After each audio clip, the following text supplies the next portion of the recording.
Thank you, Michael. I appreciate that.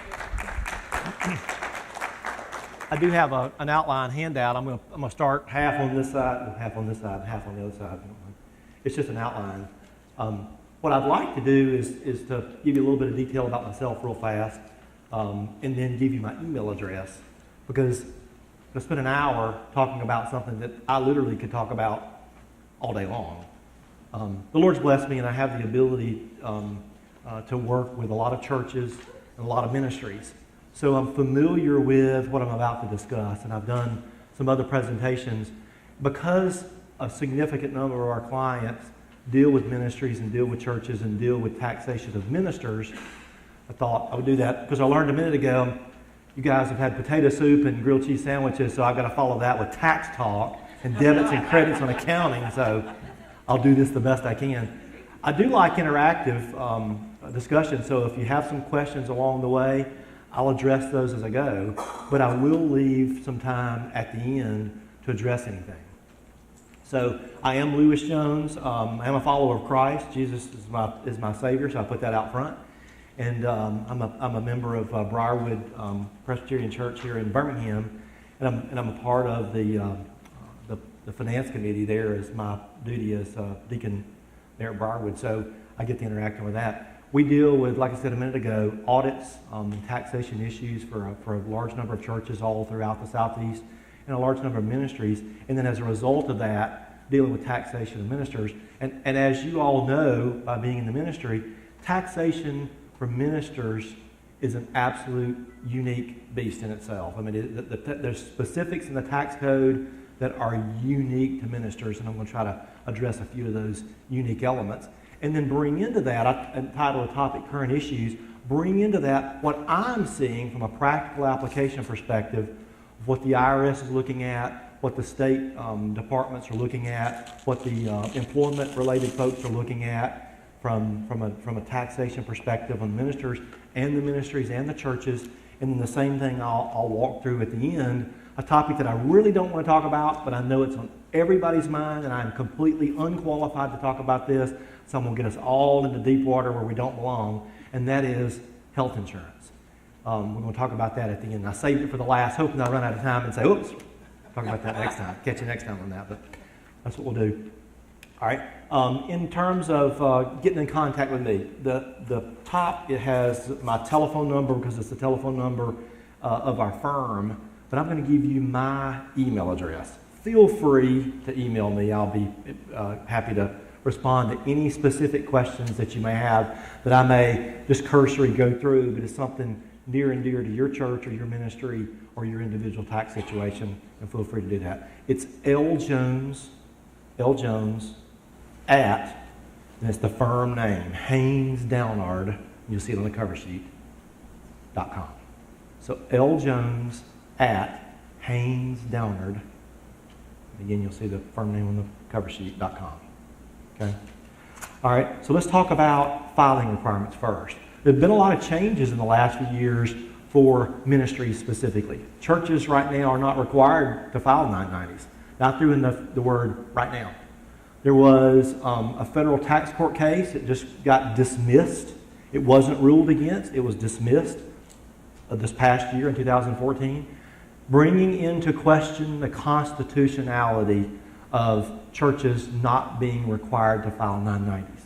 Those of you may know, 990 is required for ministries right now, not for churches, to provide information to the Internal Revenue Service about the activities of the ministry. Okay?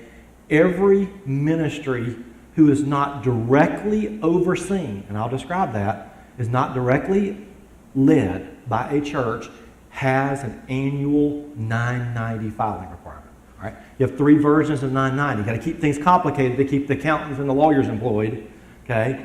So if your ministry has less than $50,000 in annual revenues, and that's a 3-year average. Got to keep it complicated. On a 3-year average, you have less than $50,000. You file a Form 990N, N as in none, as in there's no paper required. You go online to the Internal Revenue Service, and it basically asks 3 questions. Are you still here, meaning you've registered at some point in time in the past? Do you have, yes or no, less than $50,000 in annual revenues over the last 3 years? And are you in compliance everywhere else as best you know it?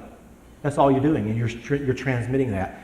If you haven't done that within the last 3 years, what you don't know is that your ministry's been revoked, its tax-exempt status.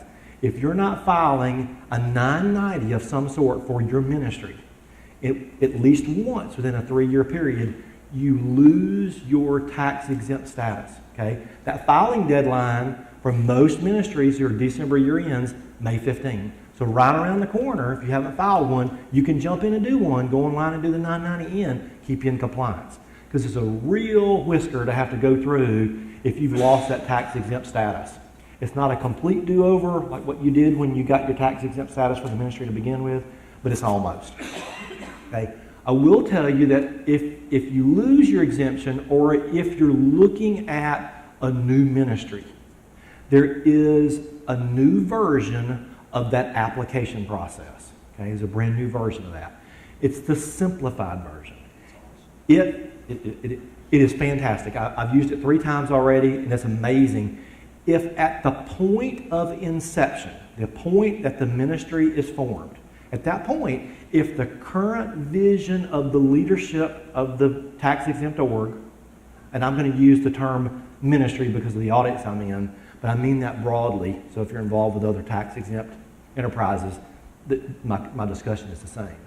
Okay? So you're looking at a new ministry. There's a brand new Form 1023EZ, Form 1023EZ.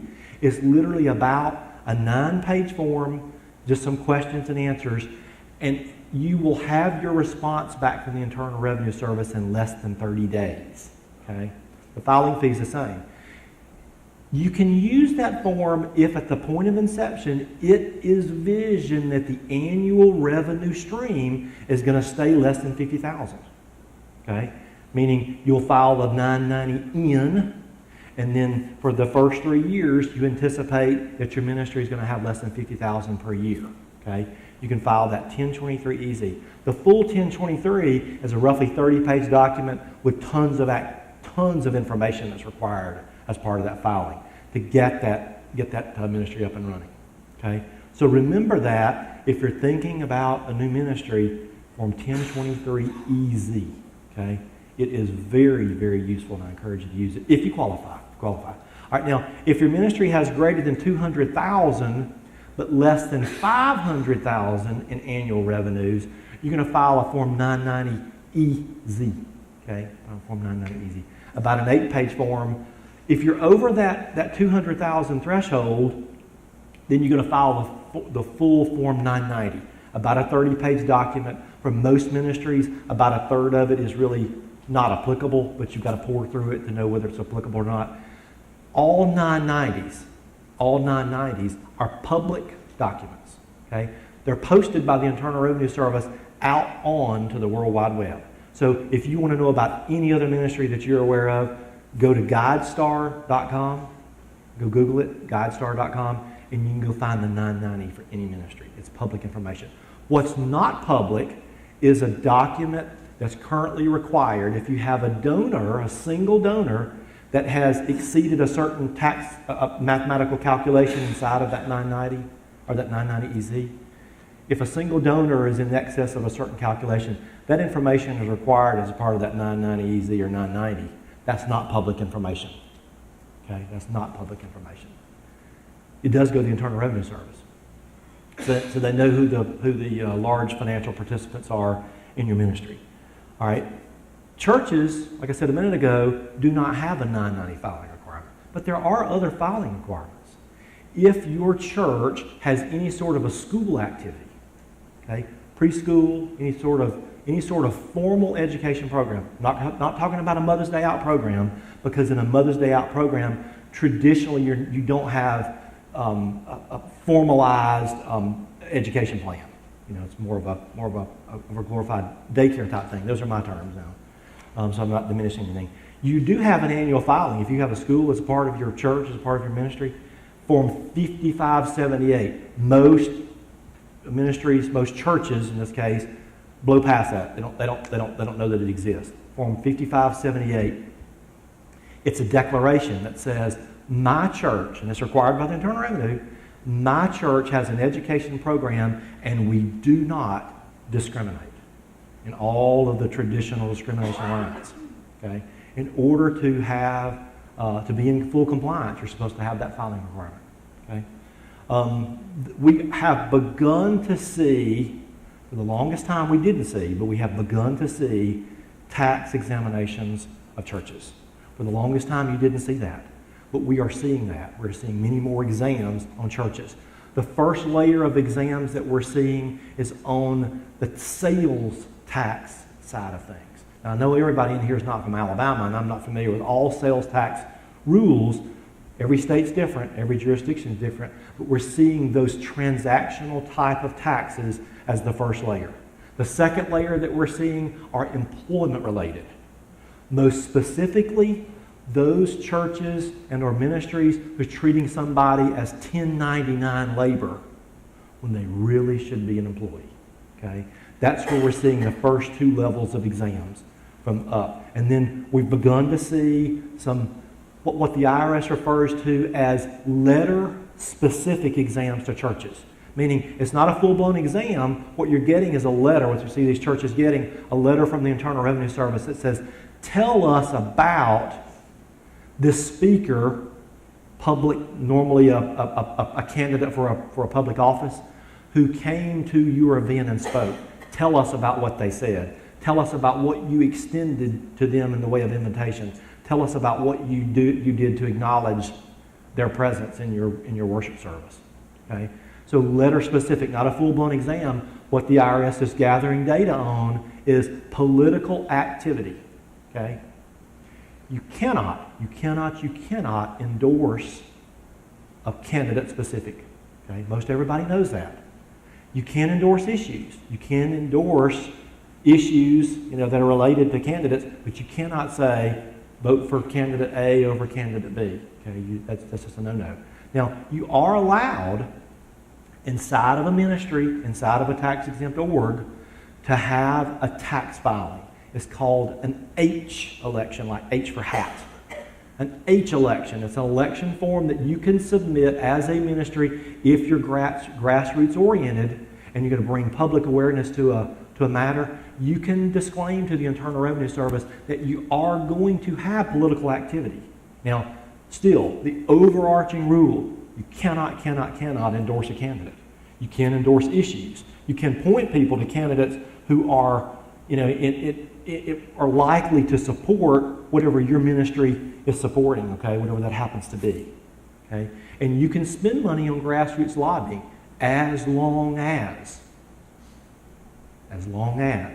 you disclaim to the Internal Revenue Service that you're going to do it. And you're limited on what you can do, how much you can spend, okay? And that's a mathematical calculation that's rather complex. But you can do it. There's no prohibition against that, okay? Let's talk real quick about 1099s and W-2s, probably an issue relative to every church and every ministry in here. Okay, it's easy to file a 1099. Somebody's come into the church office or doing some labor for the church, and send them a 1099. Everybody knows what I'm talking about there on a 1099. If that person really is doing it, whatever they're doing, if they're doing it just for your ministry or just for your church, and they're not doing it for anyone else, then you're increasing the probability they're not contract labor. They're an employee. Okay? And they should be issued a W-2. Okay? And that matter gets much more complex than just, I didn't pay their taxes or I did pay their taxes with a W-2 arrangement or a 1099. When you bring other things into the mix, does the church or ministry have some sort of a retirement plan? Does the church or ministry have any other sort of health-related plan? Do you have any other sort of group employee benefits? Employee benefits. Now, you have somebody that's been receiving a 1099 when ideally they should have been an employee. Then you violated all kinds of rules that are in place about discrimination in your employee benefit plans. I don't mean discrimination in this context of the traditional discrimination lines, meaning you chose to exclude that employee because it has been determined that that person is an employee. It's easy for somebody to get sideways with a church or ministry, and all that person has to do is file a form SS8. It's about a 3-page form. It's a Q&A, yes and no. They submit that document to the Internal Revenue Service. The next thing you know, your church is getting inquiry from the Internal Revenue Service that says, we have determined that you have an employee on your hands. Was not a contract labor arrangement. So it does not necessarily mean the IRS is coming in and examining your ministry or your church. All it takes is for somebody that you've sent a 1099 to, they got to the end of the year, realized they've got a $3,000, $4,000, $5,000 self-employment tax bill, and there's been no withholding through the year. They may not be happy camper if there has not been effective communication in that arrangement. Okay? So contract labor, think about the word contract. What are you doing in everyday life that you're likely to engage someone that you're contracting with them to do something for you? Is this arrangement that you're in that same essence? Are they bringing their own tools to the office? Are they at risk for losing money on this job? Do they do it for others? Those are the types of questions that you should be asking yourself in this W-2 1099 arrangement.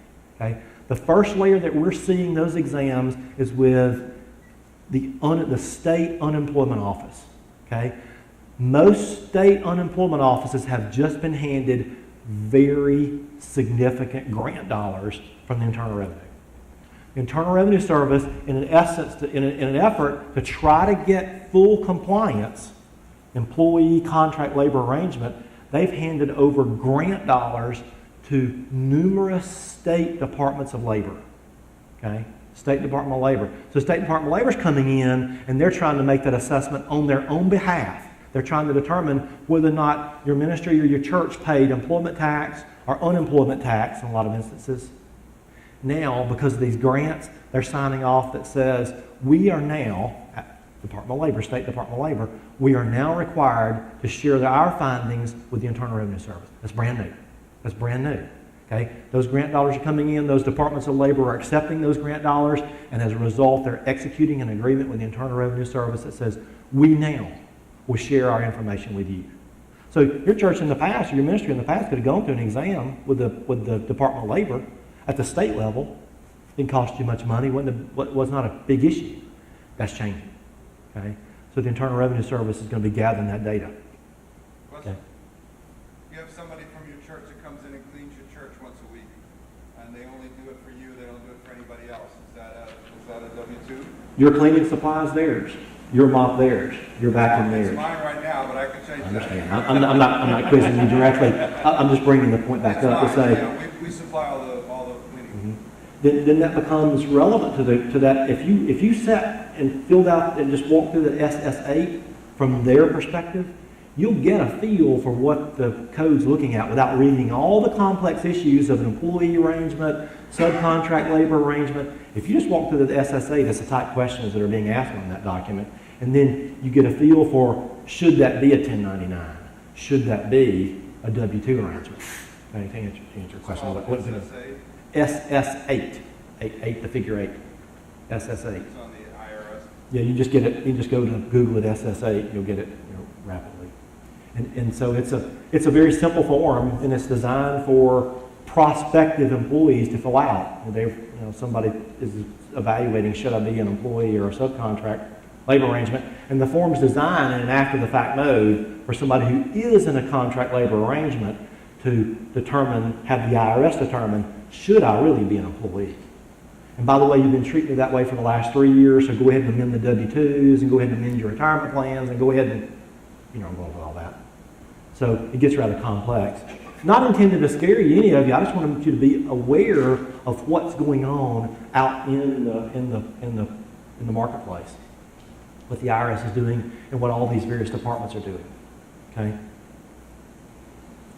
Let's talk about real quick I said a minute ago, controlled activities. Okay. 990 filing requirements and other things. And your church or your ministry may have other ministries that are operating within your umbrella. If you're accountants, or you may be familiar with that term. Somebody else, another org, they're starting up, they haven't filed their 1023, and they're within your church. This ministry that's operating within your church, or this ministry that's operating under your tax-exempt number. Okay? That's okay. That's okay that that's being done. Just remember that when that happens, your board of directors is responsible for the activities of that ministry.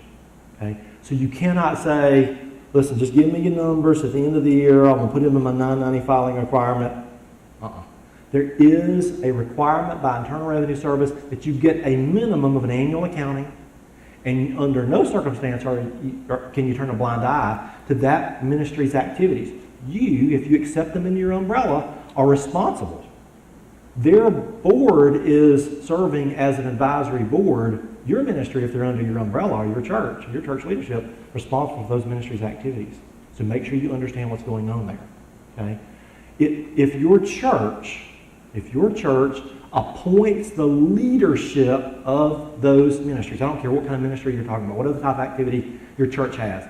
If your church leadership appoints the chairperson of whatever that is, board chair, whatever, that ministry does not have a 990 filing requirement because they're under your church's umbrella, as long as your church is appointing the leader of that leadership group. Okay? That's important. That's important. Okay? Your church leadership has to be making that appointment as to who their leader will be.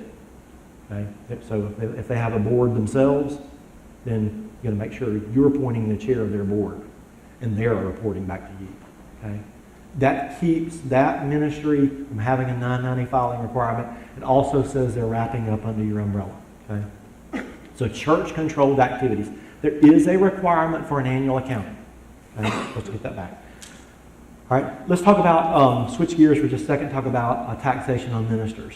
We're seeing a lot more activity with the IRS on taxation of ministers. As a minister, as an ordained minister, you are self-employed. Okay? That's by tax law. You are self-employed. Okay? Talked about this contract labor arrangement a minute ago. That means you are, for tax purposes, your own business enterprise. Okay? You can elect to have your church do federal tax withholding for you, but you're self-employed. You're filing a Schedule C. If you are an ordained minister serving in a role as a minister, you're self-employed. You're completing, as part of your personal income tax return, a Schedule C. Okay? Schedule C. ABC. All right? When you do that, you are acting in the concept. Once you think about it this way, when you say, I get a lot of questions, Lewis, as a minister, what can I deduct?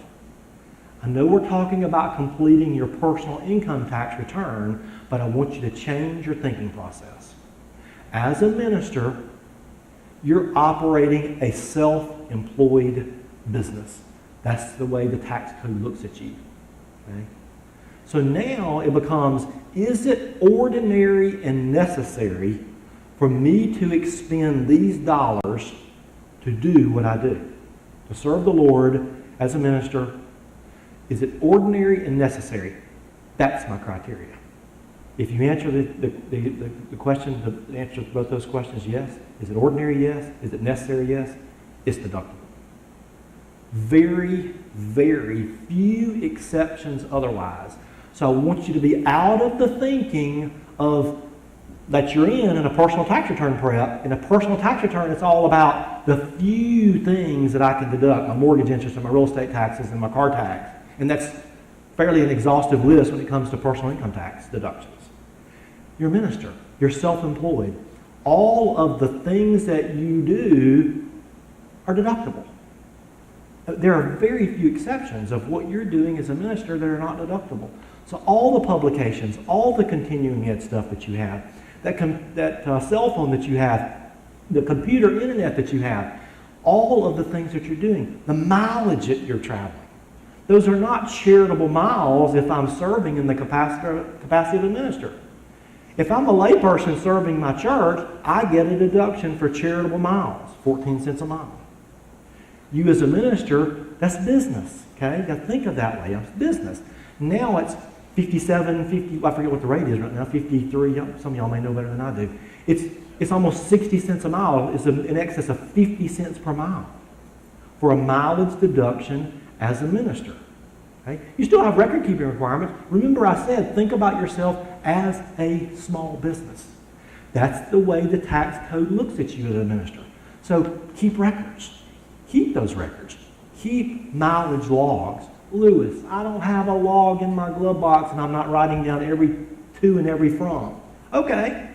There are a lot of other methods that through court cases, the IRS is allowing you to support your mileage deduction. If you have a recurring pattern, you can just simply keep track of a month, 2 months, something that proves your recurring pattern. I know as ministers you have a pattern, I understand that, but get the point across. If you have a recurring pattern, you can just prove your pattern. You don't have to have every mile. It's not that mileage log that's in a paper book that's in your glove box, that day timer that you keep, the appointments on your handheld that you keep, all of the things that you have that support your activities, keep those things. Those are called contemporaneous records.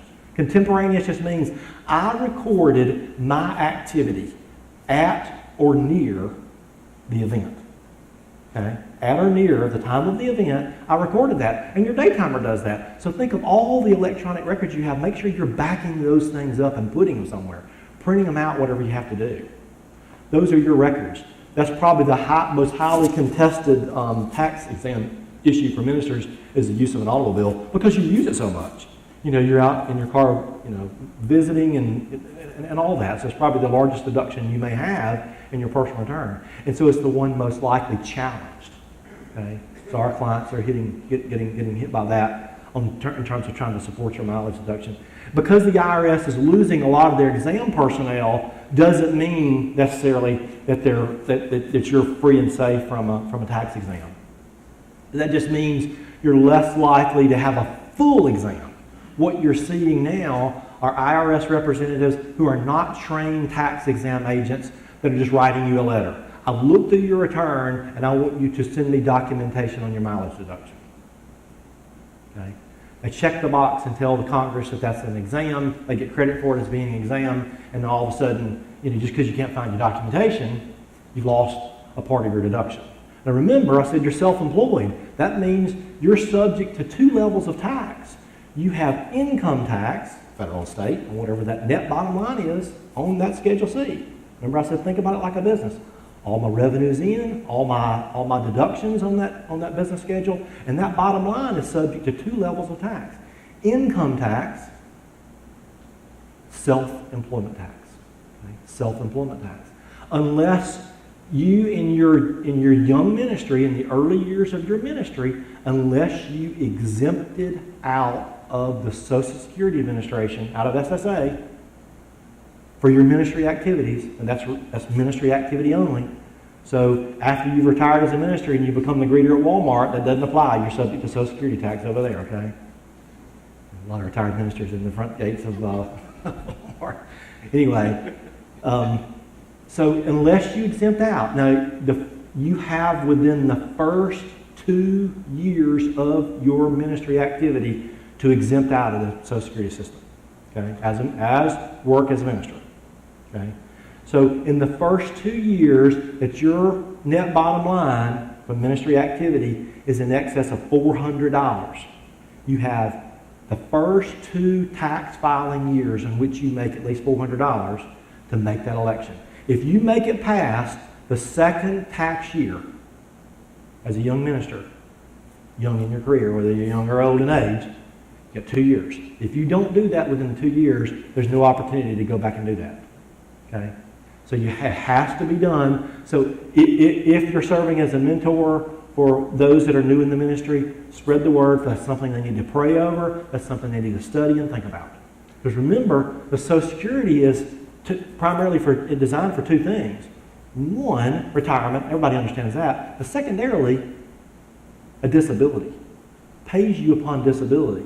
Now, the ways you overcome that, obviously, plan, Lord provided, you plan for your own retirement. Okay, that's easy to overcome that one. And go get yourself a disability policy. The younger you are, the cheaper that policy is. Remember, so don't lose sight of what Social Security is intended to do: provide retirement benefits and a disability benefit. Okay. So think about that. So anyway, so for those that are new in the ministry, you've got 2 years to do that. So if you did opt out of the Social Security system, then you're subject to self-employment tax. And that self-employment tax is on the bottom line of that Schedule C. That self-employment tax is also, you're going to see it rear its ugly head one more place in your return. That housing allowance. Okay? Housing allowance, I'm talking about that in a second. Housing allowance is not subject to income tax as long as all the dollars allocated to you by the church or ministry are for housing and you've used it appropriately. That's not subject to income tax. If your allowance is greater than the, I'll talk about two elements of that in a second on housing allowance. I'll get to the taxation in just a second. But generally not subject to income tax on housing allowance. If you didn't opt out, you should be paying self-employment tax on your housing allowance. Okay? If you didn't opt out.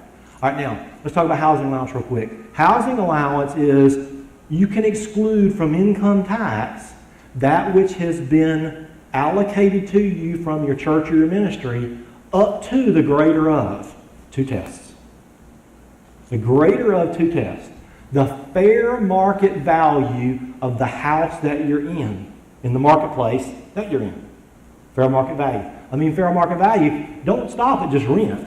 Remember, it's intended that the spirit of the rule, the spirit of this rule about housing allowance is, think of what is now, I'll call old days, of when a church had a manse. It was a building, directly attached or somewhat thereabouts of a church, and the church on that building. The minister came, the minister lived in that house, and the church provided the power on it, and they mowed the grass on it, and they replaced the windows when the little boys knocked the window out with the baseball. It was all fully encompassed. That's what I want you to be thinking about when you look at the fair market value of a house for housing allowance. It's everything. Everything. What would it cost if you went to the neighborhood that you live in a house similar to yours and knocked on the door of that owner and said, how much will you charge me on a monthly basis? Annual is the number you're trying to get to, but what would you charge every month if I do nothing? You mow the grass, you pay for my heating and air. When the air conditioner breaks down in the summertime, you're responsible for that. Roof goes bad, hail comes in. See where I'm going with that? What would you charge me on a monthly basis? It says all I do is I have a key and I come and I go. I don't have to be responsible for anything. I can call you in the middle of the night, my toilet's backed up. Okay? That's the fair market value measurement that you're using. Okay? I said it's greater of 2 things. Fair market value measurement or your actual expenditures on all those items. Your actual expenditures. Total everything.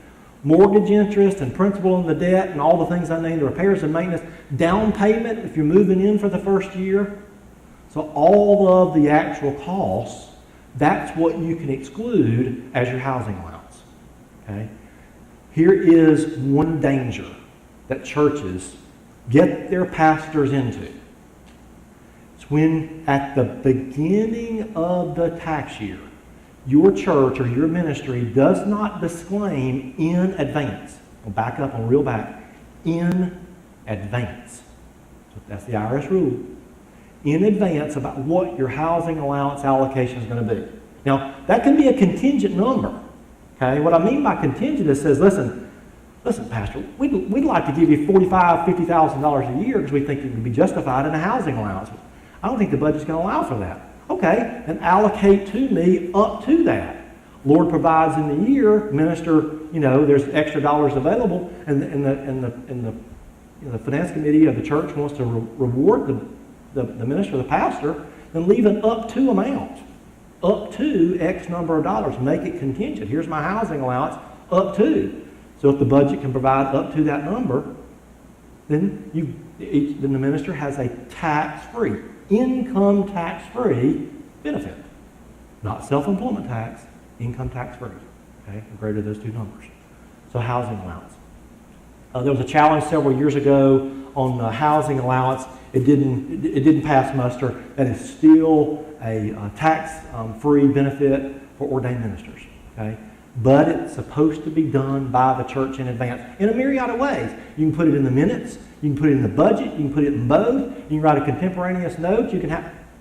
It just has to be documented in advance. I don't care how you do it. And the IRS says, I really don't care how you do it, as long as you've done it in advance. Yes, sir. You hire somebody in the middle of the year. How do you take care of that? You want to allocate that at that point, at the point of beginning. At the point of beginning. If it's a recurring relationship, then obviously, late December for January. But if it's a new pastor coming in, then at the moment of engagement. So once we've entered into this relationship with a new pastor, let's establish that then. And if you establish an amount at the beginning of the year, and then all of a sudden the church finances increase, and you give the pastor a big raise, does it have to stay with what you declared at the beginning of the year? It's supposed to, because the IRS says in advance. Doesn't mean you can't give them the benefit. It just means they may have a taxable benefit as opposed to a tax-free benefit. Okay? Is it Great. not, you say in advance, is it not that it's declared before the funds are given? It's declared. It is declared before the funds are given, but it's for the tax year. Well, I know, That's but a- I'm saying in his case, if it were to go up, as long as you declared that and minuted it and so forth, before that additional funds were given, would it not fall in the advance? I don't think so. I think it has to be in advance of the tax year. That's why I'm saying you might want to use contingent amounts. I see that a good bit at the beginning of the relationship, because what would happen with the IRS? What the IRS would do is, that issue hasn't been, to my knowledge, hasn't been directly contested in a tax court case, but there are a lot of fringe issues around it, primarily because there's a lack of documentation, period. So I'd say you're heavily closer if you just make the effort of making the documentation, because the IRS admittedly has gotten, and appropriately so in a lot of cases, has gotten a lot of bad press in that context. And I work with the IRS, and some of those folks are difficult because they lose common sense. But not everybody within the Internal Revenue Service has lost common sense. And so once you get up outside the first layer of the exam folks and you start getting into the folks at the higher level, the staff attorneys that are having to deal with prospectively a tax court case, because remember, if they try and contest your matter and lose it, it's applicable across the entire U.S. So they don't like battles that they can't win, or that they don't intend to fight. So good documentation is the first step, but the letter of the rule is you're supposed to enter in that relationship at the beginning. So beginning of a relationship, beginning of a tax year, and then revise it for the new tax year. Okay? Yes, sir. We put it in our minutes at the first elder meeting in January. Does it have to be on like January 1st or before January 1st? Because sometimes it's like January 5th. Is that a problem? Letter of the rule would be before the first paycheck. Okay. Before the first allocation to you for housing allowance. Okay. That's where it's supposed to be. But you could do it in November. You want it for the year. Oh, sure, for the new tax year. Okay, just clarification. Sure. You said the housing allowance could be based on fair market value or actual cost. So if you've had your house a long time, you've paid your mortgage way down, you can actually base it on Fair value. fair value? The rest of the greater of. Oh my gosh. The greater of. Fair market value or actual expenditures. Okay, perfect. Thank That you. is a great question because it is a high misinterpreted element of the tax code. Very misinterpreted. It's greater of. Fair market value or actual expenditures. So then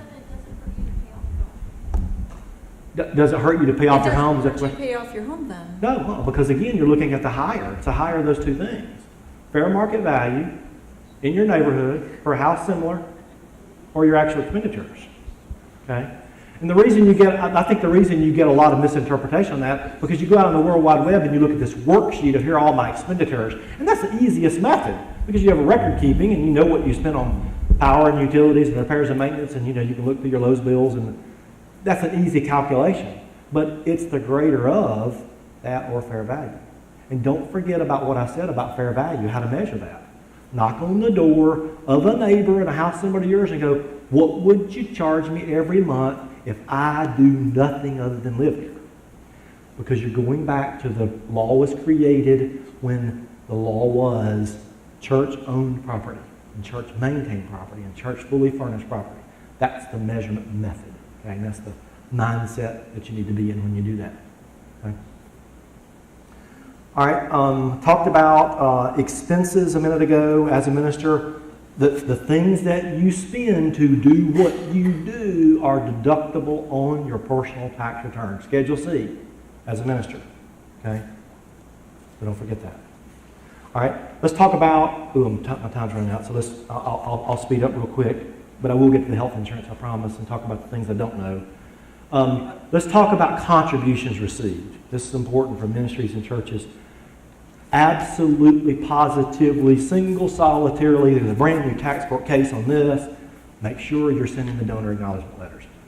Brand new, beefed up, and the IRS one and the IRS one big.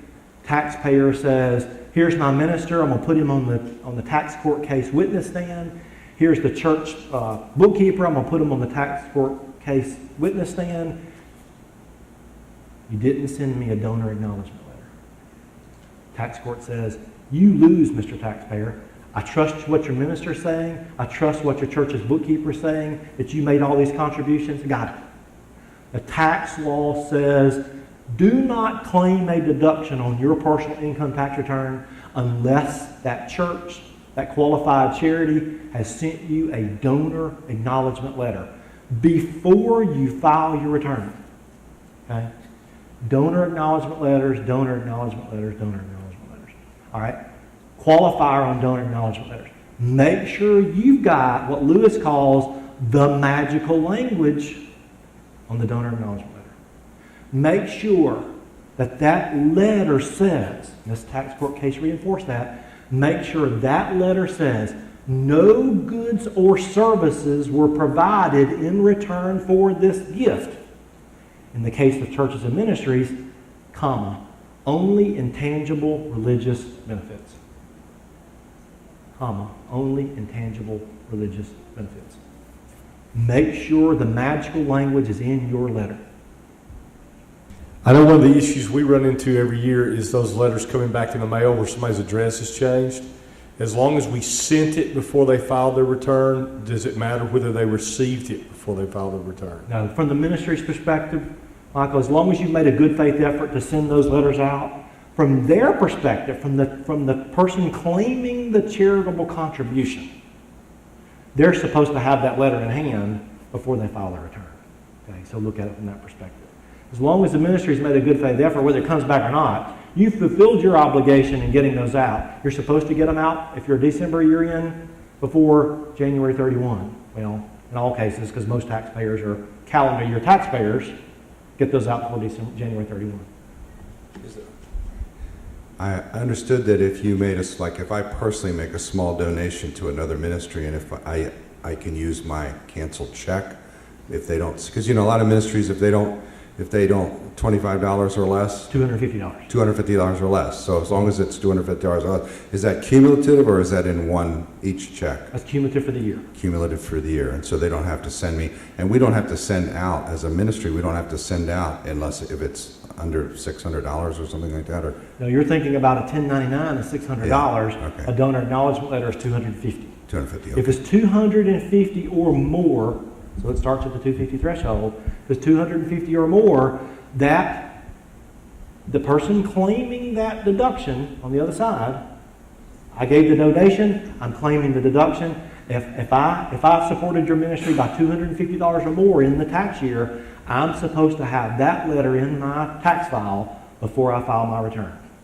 That's the letter of the law. I saw a question back here somewhere. Can you repeat that phrase you want on the donor letter? Right, then get back in the mindset.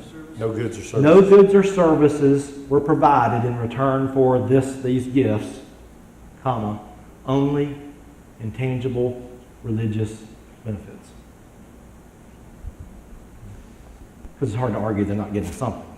You know, they're getting God's word, for goodness sake. So primary language by the tax law says no goods or services. Because if there were goods or services, you're supposed to say that. You're supposed to say that. If there were goods and services. You're supposed to qualify that deduction. Okay? Let's talk about donations of tangible property, okay? Meaning something tangible. You got something other than a check or cash. Okay? With one exception, I encourage you, do not acknowledge the value of the gift. Okay? If someone has given marketable securities, that's something other than a cash or check.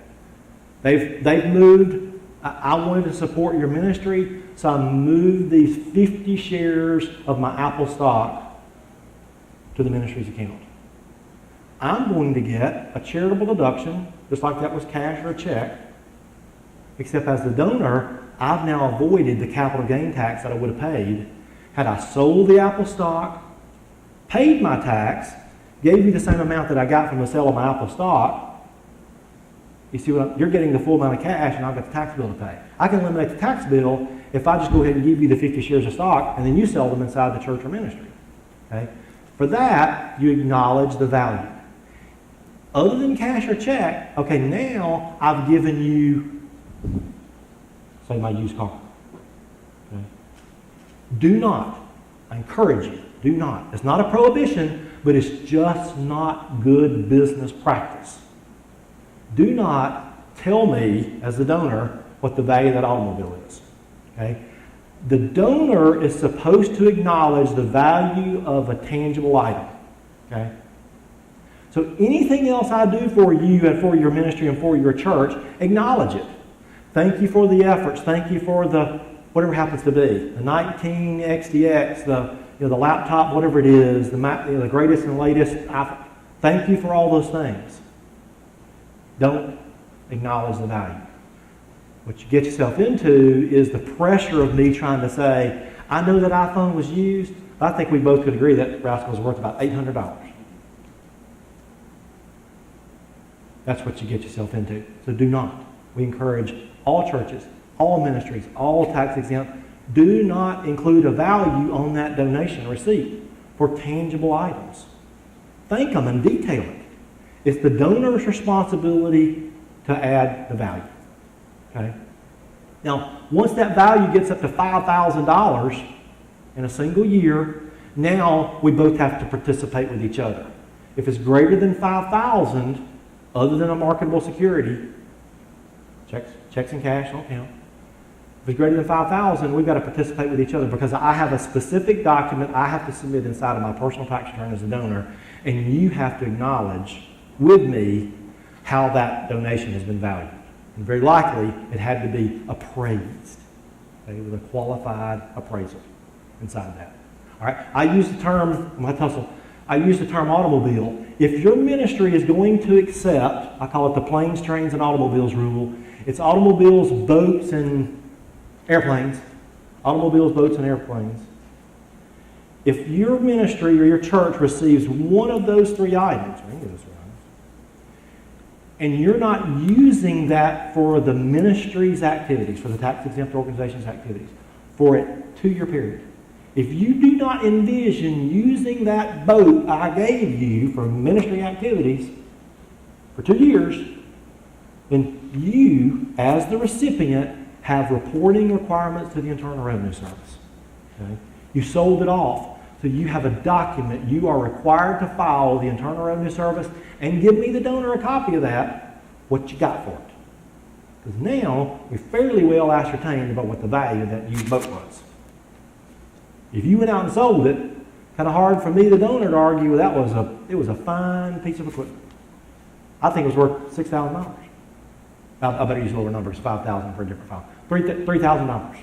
You went out and sold it for $1,000. You got $1,000 in cash for your church or your ministry.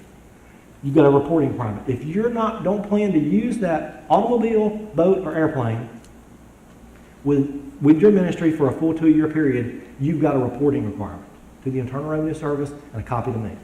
I gave you that item, and you disposed of it. And tell about the fair value. Okay? That's if you're going to sell it. Now, I mean literally sell it. Now, there are some kind of sort of exclusions, nothing clear, but we've opined to say, listen, as part of our church's ministry, and I'll give you an example of what we've done at Briarwood, and I feel comfortable with this. As part of our ministry, there are those who come and reach out to the church that say, listen, I need some financial help. Okay? We take them through a 10-week program on financial education, budgeting primarily and some other things. And if a part of that process, that particular single mom, I'll give you an example of something just from a few weeks ago, needs an automobile. Now, we've made her sign a statement that she won't sell it. Title's being transferred to her. Somebody else in the church is giving that automobile. We're transferring that to her. We've said, that's part of the ministry. I know we don't own it, but we didn't sell it. We use that as part of the ministry. Okay? We're helping the single mom. Okay? And an example of what we just did. So we're transferring that automobile is coming through us. Title come to the church. Title then immediately being transferred over to the mom. Has to come to the church in order for the recipient to get the donation. It can't go from the person who owns the automobile directly to the single mom. That's not a qualified charitable donation. Comes to the church, and the church back there, we argue that that's part of the ministry because we're reaching out to that young mom. She's reached out to us. Okay, we're ministering to her family, and so we've said that's part of the ministry. It wasn't an outright sale. We just weren't trying to convert that to cash.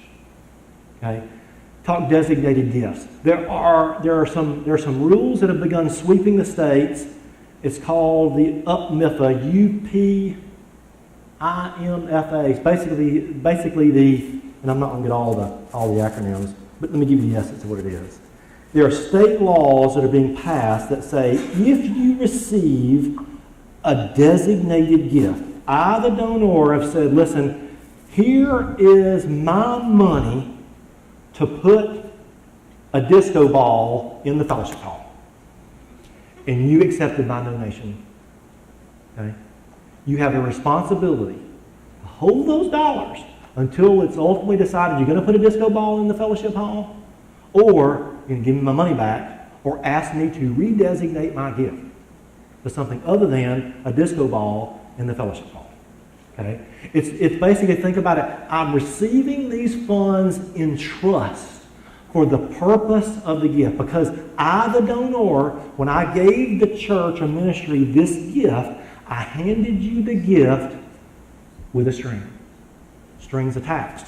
Okay? Designated gifts. You have a responsibility to designate those funds on your books and records. Acknowledge my gift. Separate those on your books and records because they're designated gifts. Because literally now under some state laws, and these Alabama just has one recently, about 3 years ago, enacted the same legislation, and most all the states are enacting this legislation that says a nonprofit accepts this gift with restricted gifts. You have to adhere to those restrictions, or you're supposed to give them a gift back. Otherwise, you become liable for spending my gift, designated for what we mutually agreed upon, on something else. You spent it to pay, for, or New Organ. I said, no, that's not what I agreed to. I said it was going to be disco ball in the fellowship hall. So you have a responsibility to expend my dollars in the way that we mutually agree. So one of the things that we've begun to see churches and ministries do are formulate, become formal policy of some sort of a donor restriction policy. The method that we're going to go through to determine whether or not we want to accept your designated gift. Okay? Because I may be trying to give you something that your ministry doesn't have a vision for being able to do. You just don't see the same thing that I'm seeing out of that. So begin to see churches and ministries form some sort of policy. I've got this land that a client owns up in Blount County, okay, just north of Birmingham, and they'd like to give that land away to a charity. Okay, it has 2 old wells on that property. So if I'm the charity, I wouldn't mind having that property. But if I'm not going to sell it, and I'm not going to receive it today and sell it today, what about those 2 old wells sitting on that property and those kids that I can't control that are out there romping around? Am I liable? So just think about what you receive and accept as a gift. So I kind of merged a couple of things together and look at the liability in those things. But if it's donor restricted, these state laws are saying you're supposed to adhere to my gift. Okay? What we mutually agreed that we would do. Our treasurer has had some concerns. We send a lot of people, we have a small ministry, and send a lot of people on mission trips. And donations come into our ministry as tax deductible, designated for this individual for this trip. And our treasurer said she's concerned that the way we're working that. She should be. She should. She should be. The IRS has gotten much more active in this environment. It's a restricted gift, but you have to be careful about making a donation that's for the specific benefit. Okay? Use your example. I've got this mission trip going on, and listen, I could fund my daughter's activities for this mission trip to Honduras, and the total cost is going to be about, I don't know, $2,500. I forget what it is. And I could say, listen, I'm just going to donate to the church and put my daughter's name on the check. Or I could just pay for her to support. I'm looking for that charitable donation. Well, the IRS has said, when I specifically donate to somebody specifically for their benefit, the IRS has said, no. I can give to the program. If you've got that program you've already announced, I've got this, use my example, I've got this ministry trip going to Honduras, and we're accepting gifts for the ministry activity in Honduras, but I know everybody's been placed with a burden of saying everybody needs to raise at least $3,500 or $2,500, whatever I was using a minute ago. Then that means you should bring your list to the church treasurer and say, I made an appeal across these individuals. When they come in, can you put that in my column? So you should be very careful about putting individual names on a donation because it's perceived by IRS rule as a personal benefit, an annulment of benefit to me. Okay. So to designate the trip is okay, just not that The trip. To designate the trip is okay, just not that individual Correct. on that trip. Mm-hmm. To designate the trip is okay, but be careful of designating the individual. Now, what I just described to you is effectively, and we see ministries, and it is a real struggle out there. I'm going to tell you. It's a real struggle. And I could spend the next hour just on that subject. It's very, very complicated. But the IRS is saying, do not give specifically to the annulment of an individual. You can't give directly for their benefit. Had a construction company client, a longtime employee of theirs,